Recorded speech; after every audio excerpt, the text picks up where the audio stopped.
set up the way I want it now. I mean, how many times have I showed you the changes here I've made?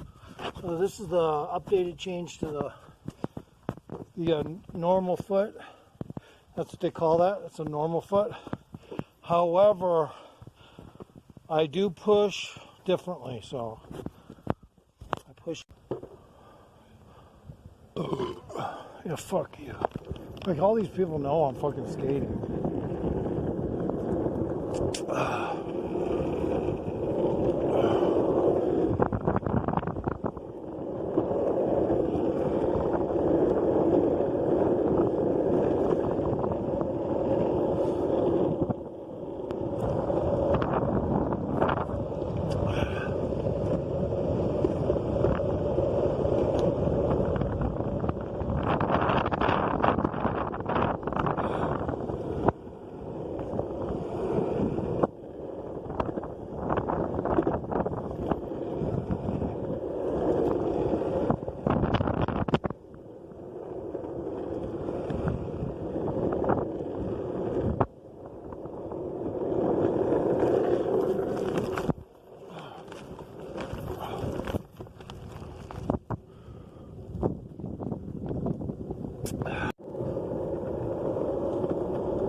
Damn, I let my truck hit that one. I didn't want that to happen, but oh well. Finished product. Finished product. Finished product. Finished product. Right there. That's my normal footing and my foot stop and my pads. So I got 3 different Duramater pads. A hard pad here, soft pad here, and an extra soft pad here that's higher with a lip and an edge. A foot stop that's homemade, as you can see. And you can't get it more simplistic than just you know, either a bushing to hold a foot stop or just to get a bush get one. It doesn't really matter.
a lot of gravel.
Figure out these guys that go on, they smoke their blunt every fucking time they go on, or their joint or whatever, but they never fucking have a beer.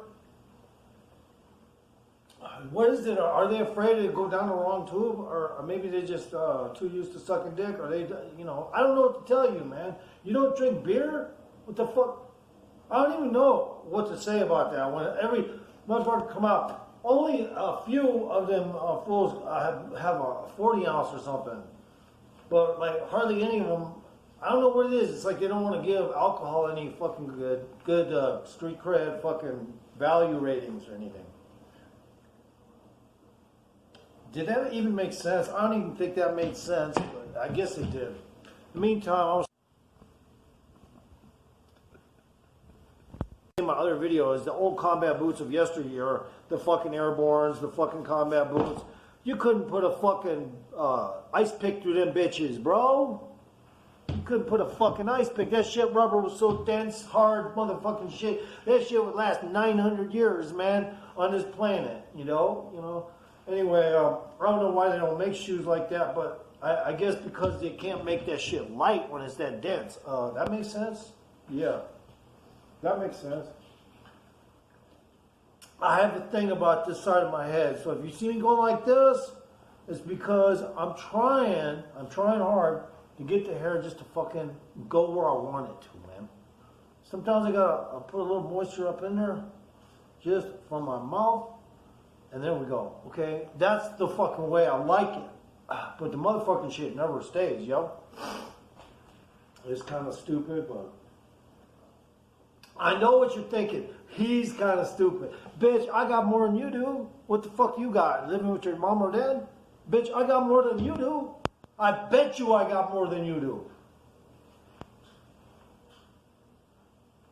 Now, it doesn't mean, I'm fucking down on people that don't got nothing, man. When I was growing up, I didn't have a big thing going. Yeah, I was probably the more spoiled kid, though. I ain't gonna fucking lie. I got more shit, by the time I was born anyway. Shit became available, and a lot of brothers and sisters opted out of the whole, I want to go this direction, I want to go that direction. They just fell into the category of fucking miscellaneous. They didn't know what they even wanted for Christmas. They were just hoping they would get something cool, or I don't know. But they didn't plan ahead. So I asked for a drum set once. I got the fucking thing. And they all hated me after that. So that's because I'm second to the youngest out of 10, right? So when that happened, yeah, I started to become, everyone was secretly hating on me. How did you get a drum? But, get this, my brother McKee, he got a fucking car bought for him from my fucking grandpa, who was like the fucking Scrooge. My pop-pop. He was like the Scrooge. I mean, how did my other brother get a fucking brand new car from that fool? I have no fucking clue. Maybe it's because he worked for him at the warehouse.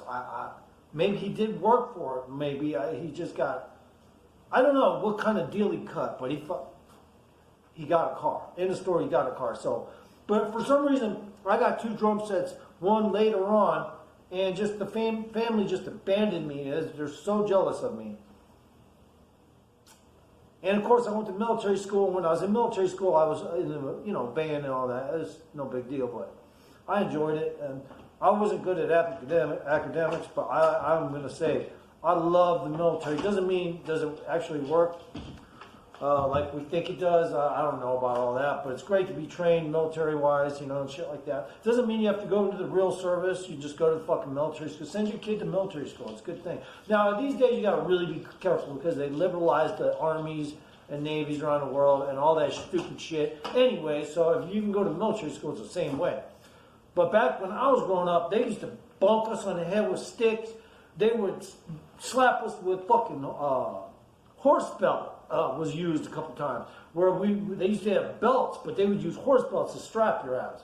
So a lot of people don't get it when I was growing up. So to the young people out there, I've been through a ringer. Hell yeah.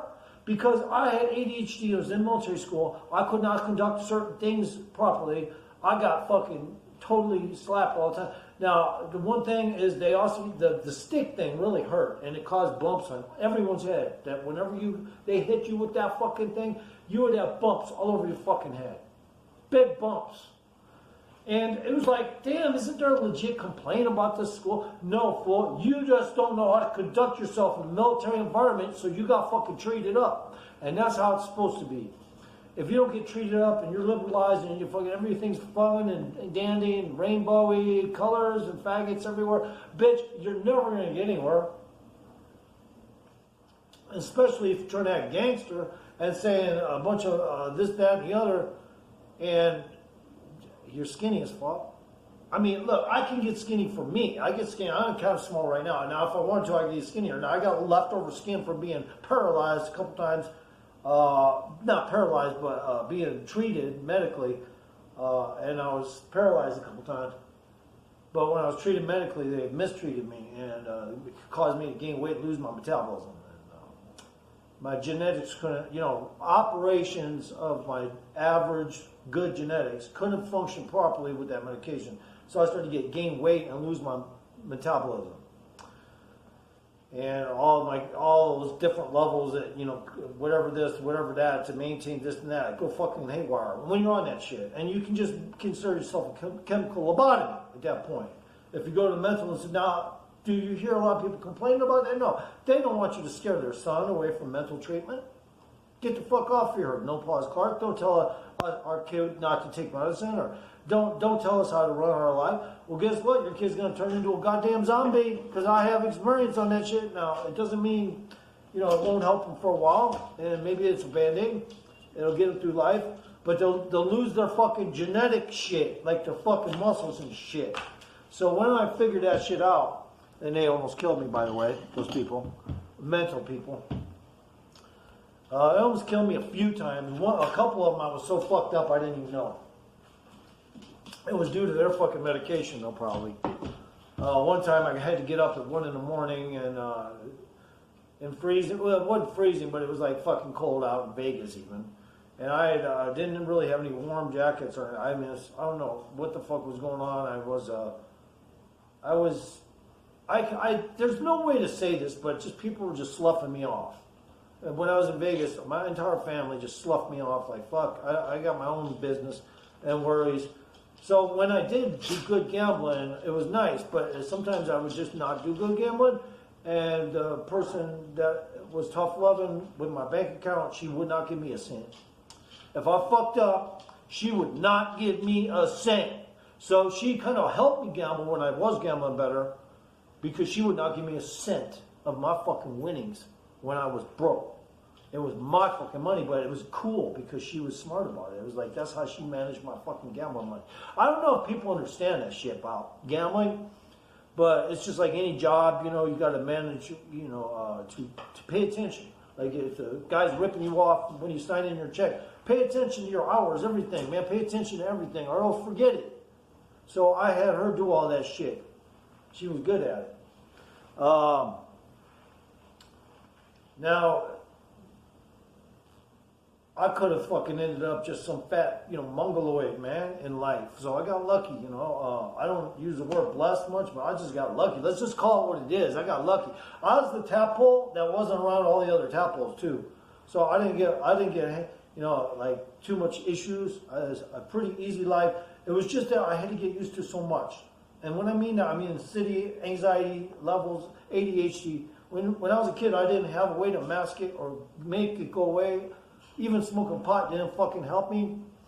You know, well, it depended if it was indica or not, but I mean, but back then I was smoking pot when I was a little fucking 6-year-old. I swear to God. I mean, I could even say 5 because I remember some shit. I just can't forget it. I don't know. I was like, I remember that dude handing me a bong and you know, I'm just being honest with you guys. I'm 100%. I mean, I can barely remember this shit, you know, but I remember people smoking weed with me. And I don't even remember some of the time. It was even younger. It was like, fuck. But anyway, the point is this. Back then, so once in a while, you would get some really fucking fine-ass weed, and the duration of the high was long. The duration. You could get some Acapulco Gold with, you'd smoke it and be high for 12 hours like you're on some goddamn time-release marijuana. But people don't seem to understand, just because today they got some good weed out there, all those seed banks are manufactured and durations are cut so that you'll come back to the dispensary and buy more. Or grow your own, fuck off. That's how the attitude is. And we used to, one time I had the best weed I ever fucking had, and I'll just go into this again for people who don't know me. It was called, I forget what exactly, I don't know the details. I can tell you this, it was a skunk. It was the skunkiest skunk bud you ever fucking had. End of story. It doesn't matter. I don't care what part of the planet you are on. That fucking shit was the strongest skunk ever. I mean, you could smell it 5 blocks away coming wafting out that dude's house. And anyway, you'd take a hit off it and the fucking, I swear to God, the first goddamn, not even a quarter of a fucking hit, and you're already choking out a cloud. Might as well be God fucking creating fucking planet Earth at that point. There were so many clouds clumping out your mouth. I was like, that shit expanded so much and was so fucking strong. Never saw it again. Never saw that weed again. Of course, there's always been copy. People trying to say this is skunk, that's skunk. None of it was ever as stinky or as strong. That shit's THC level had to, I don't even want to go into detail because then I'd be trying to act like I'm a weed scholar and I'm not. But that shit was, and forget about going anywhere with that shit. Because, like I said, it wouldn't matter if you had it hermetically sealed. That shit would not cooperate. It wouldn't matter where you are. People would smell that shit. Smiles and shit would erupt on people's faces that knew what it was. Others, most back then in 81, they didn't even know what skunk was. So, but, you know, few did, and that fucking smile on their face was like, yup, you got some home dogs. That guy, whoever that guy was, he must have been a creator or an original seed bank master, you know, like kung fu shit, you know what I mean, but talking about marijuana. And he was, supposedly had underground facilities to grow his skunk. Anyway, guys, I just had to wake up, drink some. The rest of his beer was sitting out. I'm going to tell you what is up with this beer, okay? I had this shit out all fucking night, but it was only about that much of it. It was cold all night long because I just set it outside. I woke up this morning to a fucking beer and it tastes good too. It didn't hardly lose any carbonation.